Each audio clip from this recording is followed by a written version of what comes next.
നമസ്കാരം, എന്റെ ചാനലിലേക്ക് സ്വാഗതം. MEC മാറുന്ന ചിന്തകൾക്കൊപ്പം എന്റെ ചിന്താഗതി.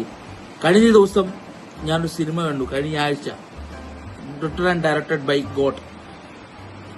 സൈജു കുറുപ്പും സണ്ണി വെയിനും പ്രധാന കഥാപാത്രങ്ങൾ ചെയ്ത സിനിമ എനിക്ക് വളരെയധികം ടച്ച് ചെയ്തു.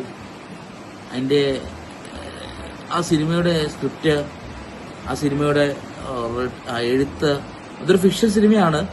പക്ഷെ അതിന്റെ ചില രംഗങ്ങൾ നമ്മുടെ മനസ്സിനെ വളരെയധികം ടച്ച് ചെയ്തു. ആ സിനിമ വേണ്ടത്ര ആളുകൾ ഏറ്റെടുത്തില്ല എന്ന് എനിക്ക് തോന്നുന്നു.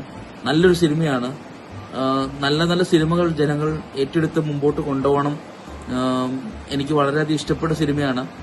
ഞാൻ ഈ റിവ്യൂ ചെയ്ത് തുടങ്ങിയിട്ടില്ല. അങ്ങനെ റിവ്യൂയുടെ ആളൊന്നുമല്ല. എന്റെ അഭിപ്രായമാണിത്. അപ്പോൾ എന്റെ അഭിപ്രായം അടിച്ചേൽപ്പിക്കുകയല്ല. എനിക്കിഷ്ടപ്പെട്ടു. എല്ലാവരും ആ സിനിമ കാണാൻ ശ്രമിക്കണം. കണ്ടിട്ട് അവരുടെ അഭിപ്രായം ബോധിപ്പിക്കണം. ഇതെന്റെ അഭിപ്രായമാണ്. ആ സിനിമ എന്നെ വളരെയധികം ഹൃദയത്തിൽ സ്പർശിച്ചു. നമ്മുടെ മൂവാറ്റുപുഴ മേഖലയിലൊക്കെ ഷൂട്ട് ചെയ്തിട്ടുള്ള സിനിമയാണ്. നല്ല സിനിമയാണ്. Written and directed by